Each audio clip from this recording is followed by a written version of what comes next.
Hello and welcome back to Kim Reads. And today I am going to read you Louis Braille, the boy who invented books for the blind.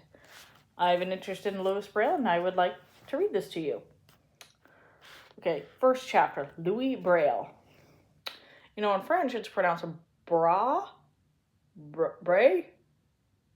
Anyway, Louis Braille. Louis sat on the front stoop of his house. It was a fine spring morning and all around him things were happening. Fluffy clouds were sailing across a bright blue sky. A bird was building a nest in a nearby tree. A cow was grazing in the next field. A rabbit hopped by. A bug inched across a leaf. All around him things were happening. But Louis didn't see any of it. 5-year-old Louis was blind in both eyes. It hadn't always been this way. Once Louis had been able to see like everyone else. For the first 3 years of his life, he had been able to see trees and fields and the river and the sky. He had been able to see the streets and buildings of Coupvray, the little town in France where he lived.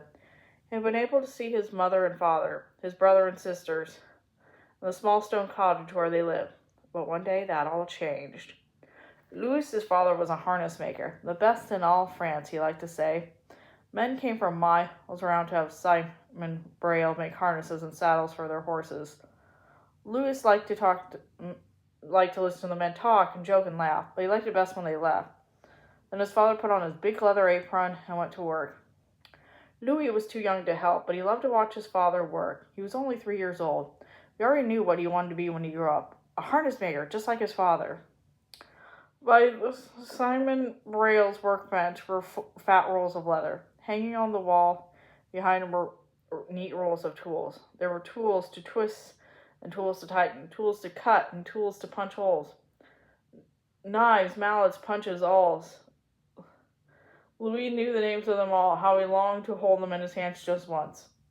They are too sharp, his father said, too dangerous for little boy hands. Do you understand, Louis? Louis's eyes grew big. His father's voice was so stern. Yes, Papa, he said. Then promise. I promise. But sometimes promises are hard to keep. One hot summer's day, Louis was wandering around the front of the house. He couldn't think of anything to do, and everyone else was busy, too busy to bother with him. Of course, he could play by himself, but he didn't feel like playing by himself, so he tried to help his mother in the garden for a while. Louis thought he was pulling up weeds, but it wasn't always easy for 3-year-old Louis to tell weeds from other growing things. Oh, Louis, his mother cried, that's the 3rd carrot you pulled in a row. Thank you for helping, dear. Now why don't you go help somewhere else? But everyone else was busy too. So Louis stood in front of his father's workshop, growing more and more bored. He took a deep breath. The smell of leather was very strong. He peered into the crowded workshop room. In the corner he saw his father's bench. Louis moved inside.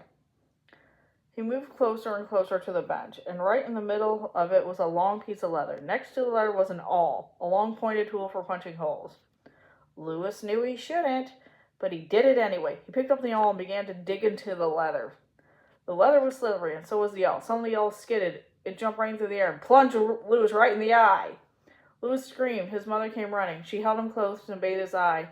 The doctor came as fast as he could, but Louis's eye had been terribly hurt. Soon became infected. Louis rubbed and rubbed it with his hands, but before long the infection spread to the other eye. Then it seemed as if a gray curtain had fallen in front of his face. At first he could still see, but not very clearly. As time passed, he saw less and less, until one day Louis could barely see the light coming through the window. The next day he couldn't see the sun. Louis was too young to understand what happened to him. When will morning come? He asked again and again. How everyone hated this question. For by now, they all knew the answer was never for Louis Braille. He would be blind for the rest of his life. That's the end of that chapter. See you later.